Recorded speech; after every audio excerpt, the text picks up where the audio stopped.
يا أيها الذين آمنوا كتب عليكم الصيام كما كتب على الذين من قبلكم لعلكم تتقون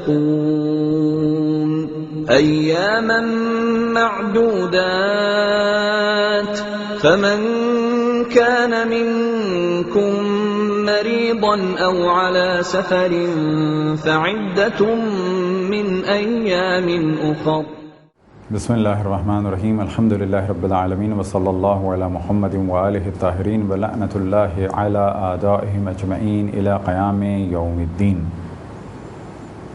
وقال سبحانہ وتعالی یا ایھا الذین آمنوا کتب علیکم الصیام کما کتب علی الذین من قبلکم لعلکم تتقون.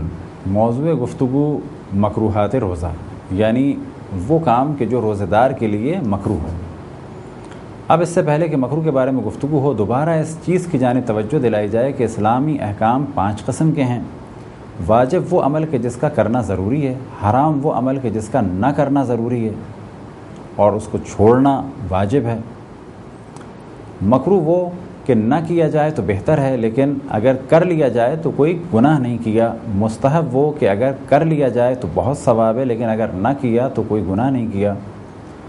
مباح وہ کہ کرنا اور نہ کرنا مساوی ہے، نہ حرام نہ واجب نہ مکروہ یا اور نہ ہی مستحب. مکروہات روزہ کے معنی یہ ہے کہ وہ کام کہ جو روزہ دار اگر انجام نہ دے تو بہتر ہے لیکن اگر انجام دے دے تو کوئی حرج نہیں.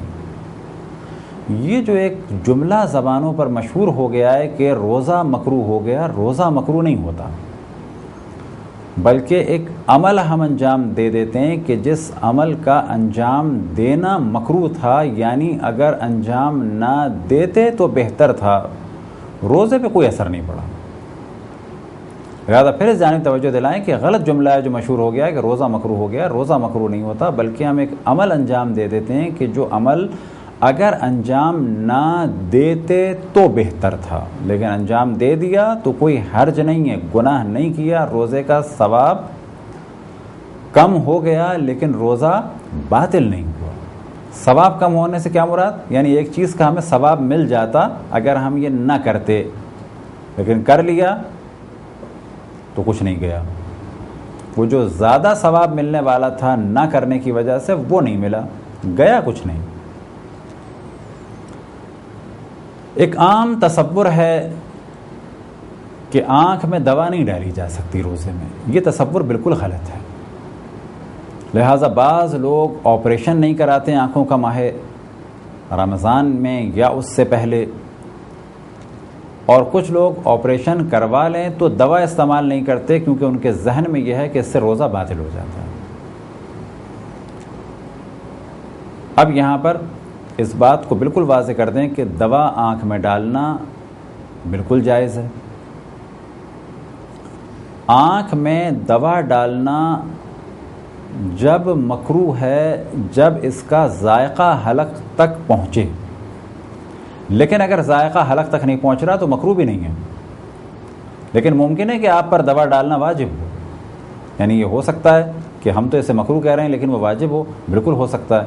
فرض کریں کہ آپ نے آپریشن کرایا ہے اور آپ کو ڈاکٹر نے یہ کہا ہے کہ ہر 2 گھنٹے کے بعد دوا ڈالنی ہے ورنہ آنکھ کو خطرہ ہے، تو آپ کے لیے اب دوا ڈالنا مکروہ نہیں ہے بلکہ آپ کے اوپر دوا ڈالنا واجب ہے. ہمارے یہاں بعض دفعہ لوگ کیا کرتے ہیں کہ دوا ڈالنے کے لیے روزہ چھوڑ دیتے ہیں. یہ کام حرام کیا. فرض کریں کہ آپ کو آنکھ کے آپریشن کے بعد فقط دوا ڈالنے کے لیے ڈاکٹر نے کہا تھا ہر 2 گھنٹے بعد، اور آپ نے کیا کیا؟ روزہ چھوڑ دیا محض اس وجہ سے کہ آنکھوں میں دوا ڈالنی ہے. ہاں، اگر آپ کی آنکھ کا کوئی ایسا آپریشن ہوا ہے کہ ڈاکٹر نے ہر 4 گھنٹے بعد یا ہر 5 گھنٹے بعد ایک دوا بتائی ہے کھانے کی، اور اگر آپ نہیں کھائیں گے تو آنکھ ضائع ہو جائے گی، اس صورت میں کہا جائے گا کیونکہ دوا نہیں کھائیں گے آنکھ ضائع ہو جائے گی لہذا روزہ رکھنا واجب نہیں ہے. لیکن یہاں پر یہ نہیں تھا موضوع کہ دوا کھانی ہے بلکہ کیا تھا کہ دوا ڈالنی ہے آنکھ میں. اب یہاں سوال پیدا ہوتا ہے کہ ڈاکٹر نے یہ بتایا کہ آنکھ میں دوا ڈالنی ہے ہر 2 یا 3 گھنٹے کے بعد، تو کیا ہم آپریشن کرائیں؟ بالکل کرا سکتے ہیں. کیا ہم دوا ڈالیں؟ بالکل ڈال سکتے ہیں. بلکہ ڈالنا ضروری ہے اگر آنکھ کا ضائع ہونے کا خطرہ ہے۔ کیا روزہ باطل ہوگا؟ بالکل باطل نہیں ہوگا۔ دوا کا ذائقہ حلق تک پہنچتا ہے، اگر دوا کا ذائقہ حلق تک پہنچے تب جا کر دوا کا استعمال یعنی آئی ڈراپ کا استعمال مکروہ ہے۔ اور مکروہ کے معنی کیا کہ اگر نہ کرتے تو بہتر ہے، لیکن کر لیا تو کوئی حرج نہیں۔ اور پھر ہم عرض کریں کہ اگر ڈاکٹر نے کہا ہے کہ 3 یا 4 گھنٹے بعد ڈالنا ہے یا 5 گھنٹے بعد ڈالنا ہے، اور اگر آنکھوں میں آپ کے یہ دوا نہ رہی تو آنکھوں کو نقصان ہوگا، تو پھر یہ آپ پر مکروہ نہیں ہے بلکہ لازم ہے۔ تو پہلی چیز کہ جو مکروہ ہے آئی ڈراپ ڈالنا، خصوصاً کب کہ جب اس کا ذائقہ حلق تک آتا ہو، لیکن کب کہ جب یہ واجب نہ ہو گئی ہو۔ واجب کب ہو جائے گی کہ جب آپ کی آنکھ کو خطرہ ہے اور اس لیکوڈ کا آنکھ میں ہونا ضروری ہے ہر 4 یا 5 گھنٹے کے بعد، تو اس صورت میں لازم ہو جائے گا یہ۔ پھر توجہ دلائیں کہ روزہ مکروہ نہیں ہوتا ہے بلکہ ایک عمل مکروہ ہے، اور پھر اس بات کو واضح کریں کہ مکروہ کے معنی ہے کہ اگر کر لیا تو کوئی برائی نہیں، نہ کرتے تو بہتر ہے۔ دوسری چیز جو روزے دار کے لیے مکروہ ہے وہ ہے کوئی بھی ایسا کام کرنا کہ جس سے کمزوری ہو۔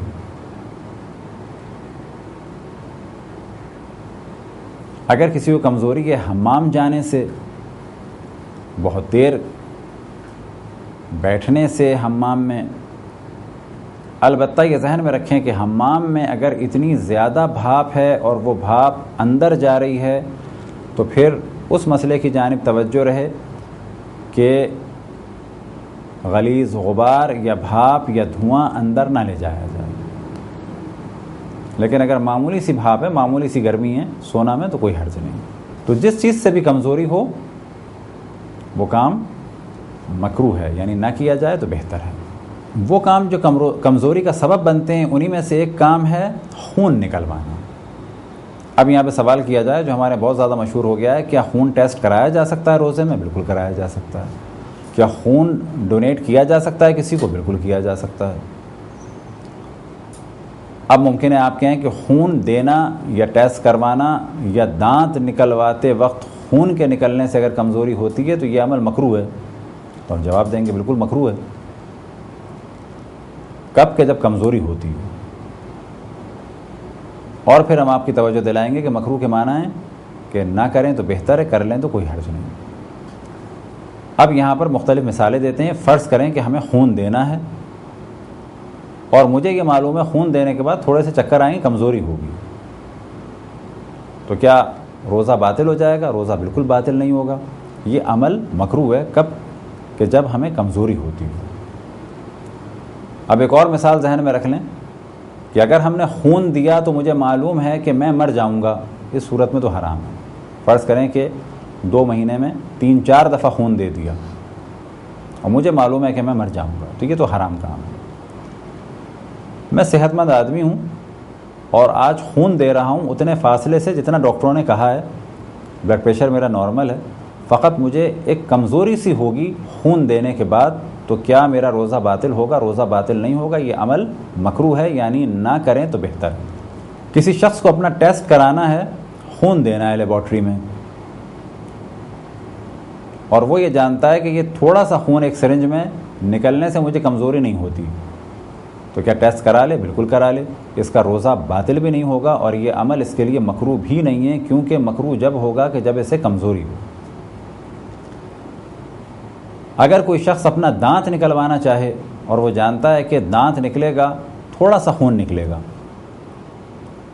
یا یہ کہ روٹ کینالنگ کا کام ہے، بہت معمولی سا خون نکل رہا ہے، یا یہ کہ روٹ کینالنگ میں بھی دوسرا یا تیسرا وزٹ ہے، اب خون بھی نہیں نکلے گا، فقط فلنگ ہوگی، تو کیا کروا لیں؟ بالکل کروا لیں۔ دانتوں کی اسکیننگ کرانی ہے، پالش کروانی ہے، اور دوسری تیسری سیٹنگ ہے جس میں فرض کریں خون نہیں نکل رہا، بالکل صحیح ہے۔ خون اگر نکل رہا ہے تو کیسا؟ اگر خون نکل کے منہ میں آتا ہے اور آپ اس کو نگل لیتے ہیں تو یہ کام حرام ہے، لیکن منہ میں خون آیا، آپ نے اسے تھوک دیا تو کوئی حرج نہیں ہے۔ آیا روزہ باطل ہوگا دانت نکلوانے سے جب خون نکلے؟ روزہ بالکل باطل نہیں ہوگا۔ مکروہ ہے یہ کام؟ بالکل یہ کام مکروہ ہے۔ کب کہ جب کمزوری ہو۔ اب اگر کسی کو کمزوری نہیں ہو رہی تو یہ مکروہ بھی نہیں ہے، کمزوری ہو رہی ہے تو مکروہ ہے۔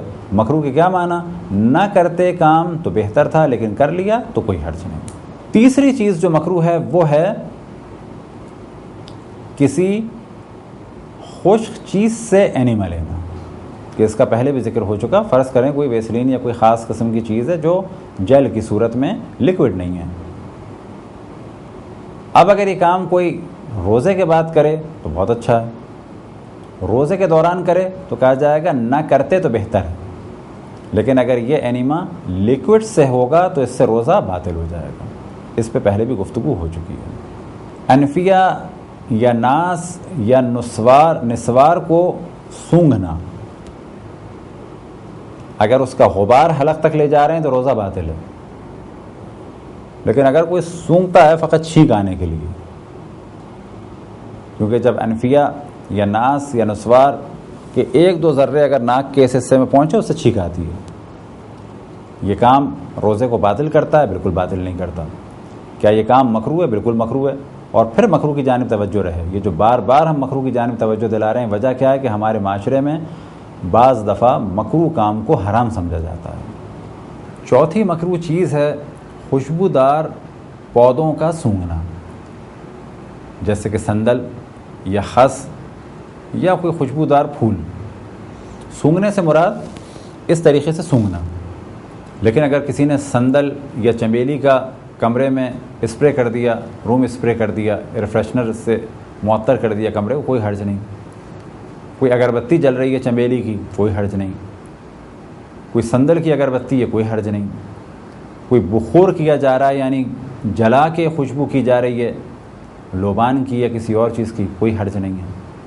مخصوصاً ان بوٹیوں کو سونگھنا یہ مکروہ ہے. مکروہ کیا معنی؟ نہ کرتے تو بہتر ہے، کر لیا تو کوئی حرج نہیں.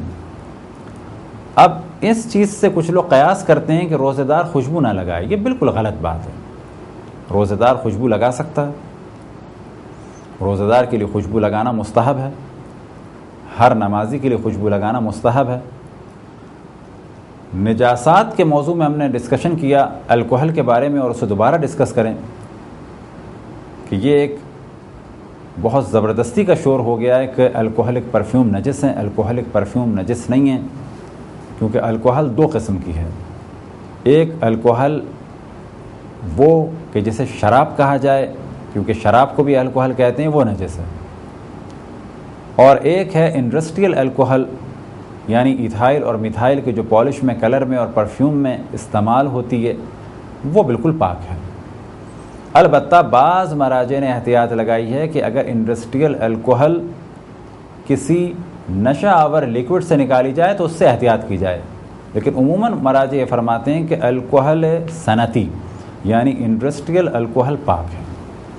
لہٰذا الکحل صنعتی جن پرفیوم میں ہے، یعنی انڈسٹریل الکحل جن پرفیومز میں ہے، اور الکحلک پرفیوم انہیں کہا جاتا ہے کیونکہ کوئی وائن یا بیئر پرفیوم میں نہیں ڈالی جاتی. پرفیوم میں ہمیشہ انڈسٹریل الکحل ڈالی جاتی ہے. اب اگر کوئی شخص اپنے عطر میں کوئی شراب ڈال دے، یعنی وائن یا بیئر ڈال دے، وہ قطعاً نجس ہے. لیکن ہم بات کر رہے ہیں ایک نارمل خوشبو کی کہ جو دنیا بھر میں ملتی ہیں الکحلک پرفیوم. ان سب میں خوشبو کے ساتھ ساتھ ایک چیز ہوتی ہے، وہ ہے انڈسٹریل الکحل، اور یہ پاک ہے. اس کی تمام اقسام پاک ہیں اور اس کا استعمال جائز ہے. اور اگر اس میں خوشبو ہے تو اس کا استعمال مستحب ہے، کیونکہ اسے خوشبو کہا جائے گا، اور جب تک خوشبو کہا جائے گا استعمال اس کا بہتر ہے. اب یہاں پر سوال و جواب کی صورت میں اس چیز کو بیان کرتے ہیں، آیا روزہ دار خوشبودار صابن استعمال کر سکتا ہے؟ بالکل کر سکتا ہے. حاجی کے لیے خوشبو کا استعمال حرام ہے، وہ الگ موضوع ہے. روزہ دار کے لیے خوشبو کا استعمال حرام نہیں ہے. پرفیوم استعمال کر سکتا ہے الکحلک؟ بالکل کر سکتا ہے. ڈی آڈرنٹ استعمال کر سکتا ہے، یونی ٹوائلٹ استعمال کر سکتا ہے، کوئی عام عطر استعمال کر سکتا ہے؟ بالکل کر سکتا ہے، چاہے وہ الکحلک ہو، چاہے وہ نان الکحلک ہو، چاہے وہ کسی پودے سے لیا گیا ہو، چاہے وہ بالکل آرٹیفیشل قسم کا، وہ استعمال کر سکتا ہے. مکروہ فقط جڑی بوٹیوں کو یا پودوں کو سونگھنا ہے، اس کے علاوہ کسی قسم کی خوشبو مکروہ نہیں ہے. مکروہات میں سے پانچواں مکروہ جو روزہ دار کے لیے مکروہ ہے، وہ مخصوص خواتین کے لیے ہے. وہ یہ کہ پانی میں بیٹھنا. مرد اگر پانی میں بیٹھیں تو مکروہ نہیں، لیکن خواتین کا پانی میں بیٹھنا مکروہ ہے. پانی میں بیٹھنے سے کیا مراد؟ شاور کے نیچے بیٹھے نہیں، کسی ٹب میں یا کسی تشلے میں یا سوئمنگ پول میں اگر خواتین بیٹھتی ہیں تو یہ مکروہ ہے، اور مکروہ کے معنی پھر بیان کریں کہ نہ کریں تو بہتر ہے، کر لیں تو کوئی حرج نہیں ہے۔ بس کوئی لڑکی اگر سوئمنگ پول میں بیٹھتی ہے، اب ممکن ہے کوئی کہے جی سوئمنگ پول میں تو مرد ہوتے ہیں، وہ ایک بالکل الگ موضوع ہے۔ اگر سوئمنگ پول میں مرد ہیں تو یہ اس کے لیے حرام ہے۔ فرض کریں کسی گھر میں سوئمنگ پول ہے، صرف خواتین ہیں، کوئی نہیں دیکھ رہا، کوئی کیمرہ نہیں ہے، کوئی نامحرم نہیں ہے، بیٹھ سکتی ہیں خواتین سوئمنگ پول میں؟ بالکل بیٹھ سکتی ہیں۔ مکروہ ہے؟ ہاں مکروہ ہے۔ کیا معنی مکروہ کے؟ نہ بیٹھیں تو بہتر ہے۔ ٹب میں خواتین بیٹھ سکتی ہیں؟ بالکل بیٹھ سکتی ہیں۔ مکروہ ہے؟ بالکل مکروہ ہے۔ کیا معنی؟ ٹب میں نہ بیٹھیں تو بہتر ہے، لیکن اگر بیٹھ گئیں تو کوئی حرج نہیں۔ چھٹی چیز جو روزہ دار کے لیے مکروہ ہے وہ یہ کہ جو لباس پہنا ہے اس کو گیلا کرنا، یعنی اگر گرمی بہت زیادہ ہے کوئی اپنے لباس کو گیلا کر لے تو یہ کام اس کے لیے مکروہ ہے، یعنی نہ کرے تو بہتر ہے، لیکن کر لے تو کوئی حرج نہیں۔ ساتویں چیز جو روزہ دار کے لیے مکروہ ہے، اور اس کا ذکر پہلے بھی ہو چکا خون کے موضوع میں، لیکن وہ کمزوری کے عنوان سے تھا، اور اب یہاں پر اس عنوان سے ہے کہ کوئی بھی ایسا کام کہ جس سے منہ میں خون آ جائے وہ مکروہ ہے، یعنی نہ کیا جائے تو بہتر ہے۔ یعنی اگر ذرا سا بھی خون منہ میں آ گیا تو یہ کام نہ کرتے تو بہتر ہے، لیکن کر لیا تو کوئی حرج نہیں۔ مکروہات میں سے ایک مکروہ ایسی مسواک کہ جو پہلے سے گیلی ہو اس کا استعمال کرنا۔ اب یہاں پر واضح کرتے چلیں کہ بعض دفعہ مسواک کو پانی میں بھگو دیا جاتا ہے، اس کا استعمال مکروہ ہے، لیکن کب تک؟ جب تک کہ اس پانی کو جو مسواک میں تھی اس کو ہم نگل نہ لیں۔ اگر جان بوجھ کے نگل لیں گے روزہ باطل ہو جائے گا، لیکن اگر مسواک تر تھی اور اس کا پانی ہمارے منہ میں آ گیا اور بعد میں ہم نے تھوک دیا تو یہ عمل روزے کو باطل نہیں کرتا بلکہ مکروہ ہے، یعنی نہ کرتے اس گیلی مسواک کو کہ جو پانی میں تر تھی تو بہتر تھا، لیکن اگر کر لیا تو کوئی حرج نہیں۔ مکروہات میں سے ایک مکروہ کہ بلا وجہ اپنے منہ میں پانی ڈالنا، یعنی فرض کریں کہ بہت زیادہ شدت سے پیاس لگ رہی ہے یا منہ خشک ہو رہا ہے اور انسان بار بار کلیاں کرے، اب اگر وہ پانی حلق میں جا رہا ہے تو روزہ باطل ہو جائے گا، لیکن اگر فقط کلی کی اور کلی کرنے کے بعد تھوک دیا، البتہ بہتر یہ ہے کہ 3 دفعہ انسان تھوک دے تاکہ جو بھی پانی ہے وہ نکل جائے، لیکن اس جانب توجہ رہے کلی کرنا بغیر کسی وجہ کے روزے دار کے لیے مکروہ ہے۔ لیکن بغیر کسی وجہ سے کیا مراد؟ یعنی نہ وہ وضو کر رہا ہے واجب، نہ وضو کر رہا ہے مستحب، نہ اس کے منہ میں خون آیا، فقط ٹھنڈا کرنے کے لیے کلی کر رہا ہے منہ کو۔ اب اگر یہ کام اس نے انجام دیا تو مکروہ ہے، لیکن اگر یہ پانی حلق میں چلا گیا یا اس کی نیت ہی یہی تھی کہ پانی حلق میں چلا جائے اور اس بہانے کچھ پانی میں پی لوں تو قطعاً اس کا روزہ باطل ہے۔ یہ تھے کچھ مکروہات۔ خداوند تبارک و تعالیٰ سے دعا ہے کہ بحق محمد و آل محمد ہمیں اپنے رسول، اپنی حجتوں، خصوصاً امام زمان علیہ السلام کی معرفت اور اطاعت کی توفیق عطا فرمائے۔ وصلی اللہ علی محمد و آلہ الطاہرین۔